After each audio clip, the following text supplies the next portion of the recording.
বিসমিল্লাহির রহমানির রহিম। প্রিয় শিক্ষার্থী, আজ আমরা একটা মানে আরবি প্রশ্ন কিভাবে লিখতে হবে একটা সিস্টেম বা লেখার নিয়ম এবং একটা ক্লাস নিয়ে যাচ্ছি। যারা দাখিল আলিম পরীক্ষা দিবা তাদের আরবি দ্বিতীয় পত্রের প্রশ্নগুলি আরবি তো আরবি লিখতে হয়।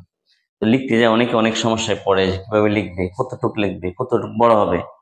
তো এই বিষয়টা অনেকে জানা থাকার কারণে দেখা যায় একটা প্রশ্ন অনেক লেখে আর একটা টাচ করতে পারে না, বা পুরা প্রশ্ন সে আনসার করতে পারে না, সমস্যা হয়। এই জন্য আজ আমরা চেষ্টা করছি এমন একটা প্রশ্ন তোমাদের সামনে দাঁড় করানোর জন্য যে কিভাবে লিখতে হবে। যেমন একটা প্রশ্ন, আরিফ ফাইল মানহাবি সুম্মা বাইন মাওযুহু ওয়া গরযাহু। এখানে এই প্রশ্নের তিনটা অংশ আছে। আরিফ ফাইল মানহাবি একটা অংশ, মাওযু একটা অংশ, গরজ একটা অংশ। তো আল জওয়াব আন সুআলিল আউয়াল, এটা আমরা খাতার মাঝখানে লিখবো। খাতার মাঝখানে উপর দিকে লিখবো আল জওয়াব আন সুআলিল আউয়াল। লেখার পরে নিচে আন্ডারলাইন দেবো দুইটা। এখানে সবুজ বা নীল কালারিং কলম ব্যবহার করলে ভালো হয়। তো দেওয়ার পরে তো আমরা আল মুকদ্দামা ভূমিকা এবং আল খাতামা এই দুইটা বিষয়, আল খাতামা তো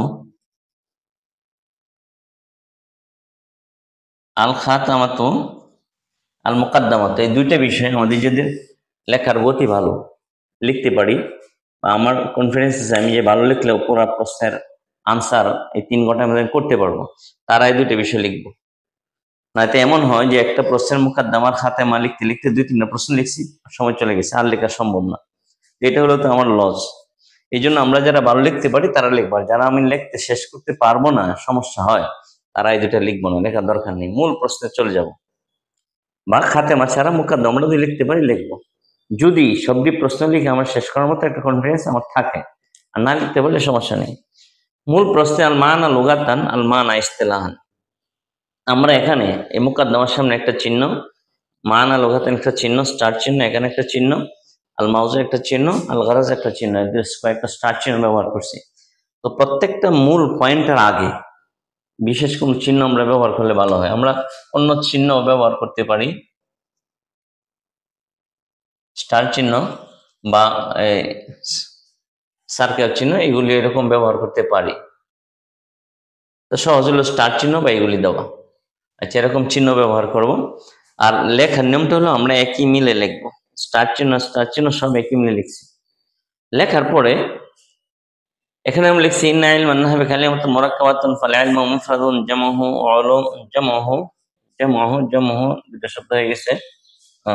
জামউহু মুফরাদুন জামউহু উলুমুন মানাহু।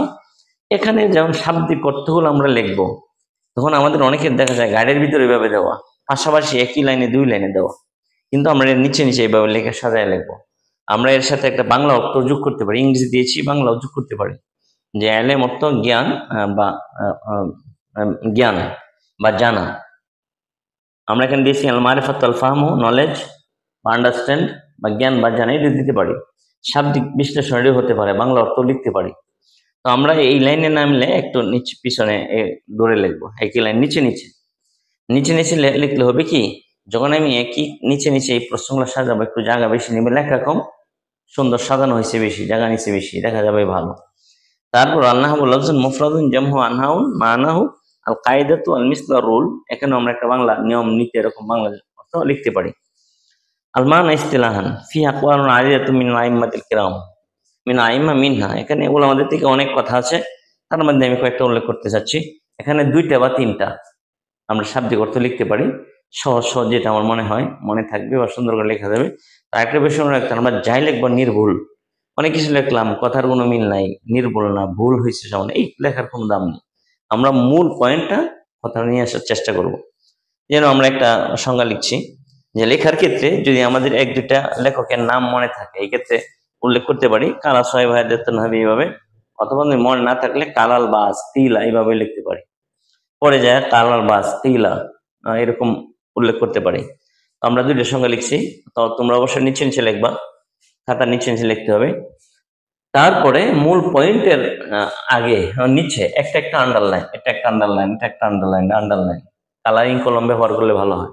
একটা একটা আন্ডারলাইন, যেমন একটা আন্ডারলাইন, আন্ডারলাইন, এটা একটা টান দেওয়া, কালারিং সবুজ বা নীল কালি ব্যবহার করলে ভালো হয়।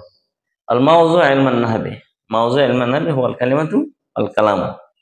গারজ মিন নাহবি আল গারজ মিন সিয়ানাত যিহনি আনিল খাতাইল লাফজি ফি কালামিল আরবি। আল খাতেমা তো যদি সময় পাই দিব, না পাই দিলে কোনো সমস্যা নেই, না দিলে কোনো সমস্যা নেই। তো প্রিয় শিক্ষার্থী, গাইডের মধ্যে অনেক ব্যাপক লেখা, 5টা 6টা 7টা 8টা সংজ্ঞা দেওয়া। আমি যদি সব দিতে চাই তাহলে আমার সময় কোলাবে না, বা আমার দেখা যায় এমন অনেক স্টুডেন্ট এমন আছে যে এখানে 7টা প্রশ্ন দিতে হয়, 7টা প্রশ্ন 3টা 4টে দেওয়া, কিন্তু সময়ের জন্য দিতে পারে না। এই জন্য এই প্রশ্নগুলি এমনভাবে লিখবা যে মূল কথাগুলি যেন চলে আসে, আর একটু সাজালো হয়, নির্ভুল যেন হয়। আর আমরা পুরাটা সবই প্রশ্নই লিখবো এমন একটা চিন্তাধারা থাকে। একটা খুব ভালো লিখলাম আর বাকিটি শুধু একটু টাচ করলাম, এমন যেন না হয়, একই দাস যেন লেখা হয়। তাহলে তোমরা এইভাবে কথা সংক্ষেপ কিন্তু সাজিয়ে গুছিয়ে সুন্দর করে এবং এভাবে নিচে নিচে লেখার চেষ্টা করো।